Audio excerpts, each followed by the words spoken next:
Alright, what we're going to look at now are a series of videos that I found on the internet that reflect the daily realities faced by Palestinians in the occupied territories and help to explain the anger.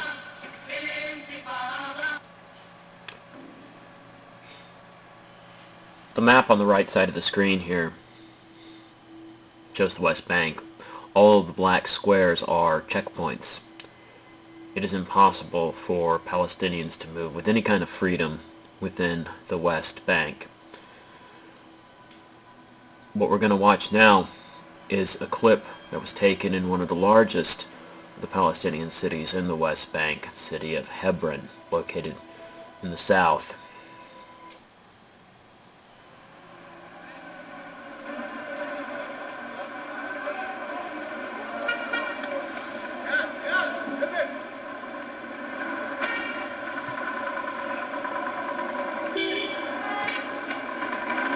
Those are Israeli soldiers from the IDF. Those are Israeli citizens. Every man and woman is required to serve in the IDF. There are no options. And one of the duties you maybe have to perform is checkpoint security in the occupied territories. They're arresting a young Palestinian here. There's a checkpoint itself.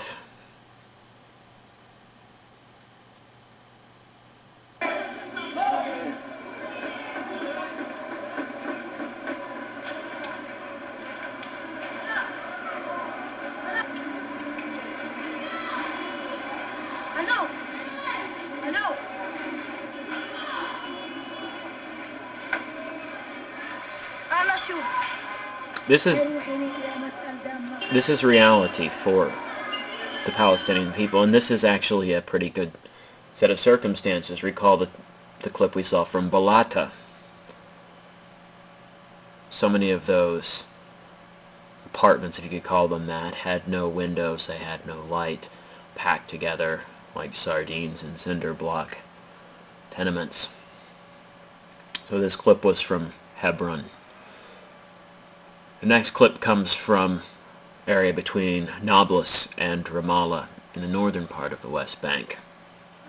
There's a protest at an Israeli checkpoint along a highway that's not designed for Palestinian traffic, but designed for the settlers to be able to move between settlements and into and out of the West Bank. The highway is up there on the ridge. This is down in a ravine next to the highway. Palestinian flags we can see here, the red, black, green, and white.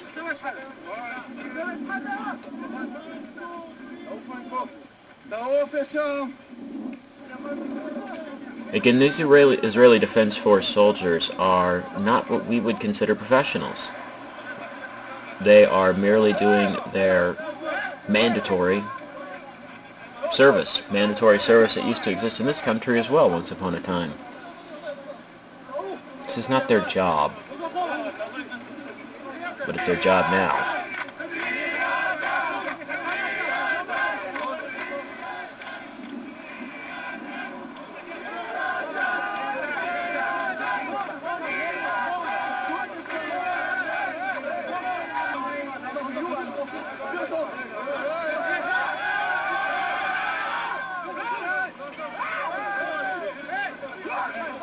The tension is palpable, and this is not unusual. What we're seeing here is not some incredible, out-of-the-ordinary event. This is a Tuesday. This is regular life. This is what happens.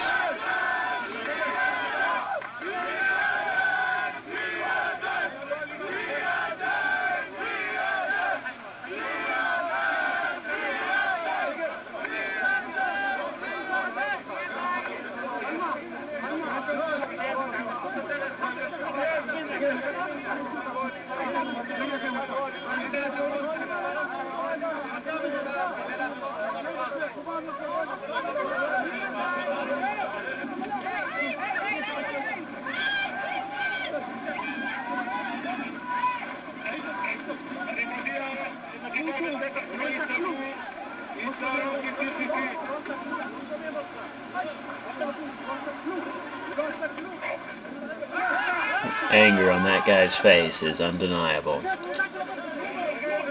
are millions more like him.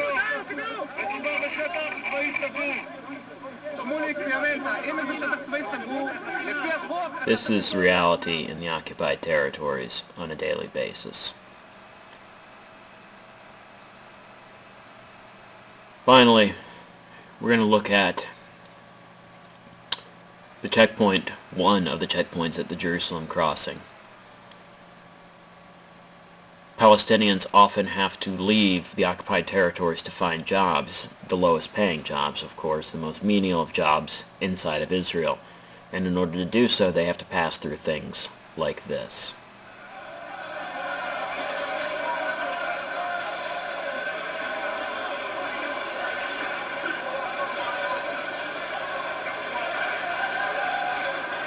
Can you imagine every day, in order to get to a crappy job, you had to deal with something like this?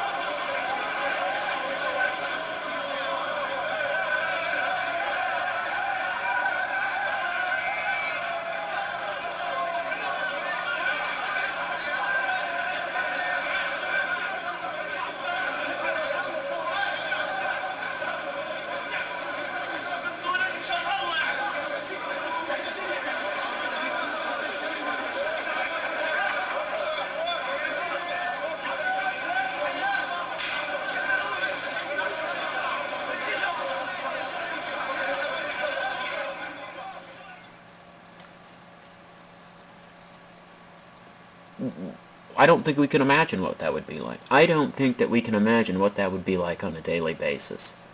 It's so far removed from anything we've ever experienced here in the West. And this is Palestinian reality.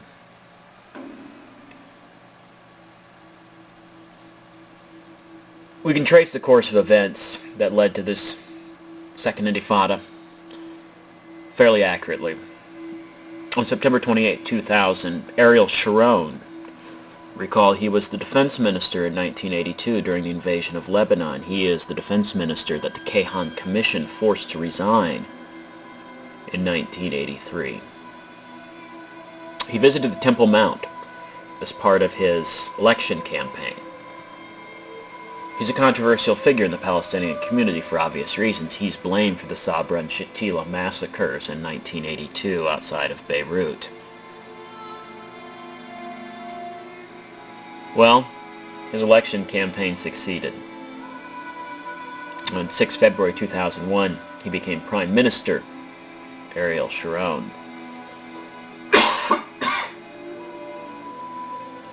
Excuse me. In the midst of this uprising, on the 18th of May, he ordered F-16 fighter bombers to strike Gaza.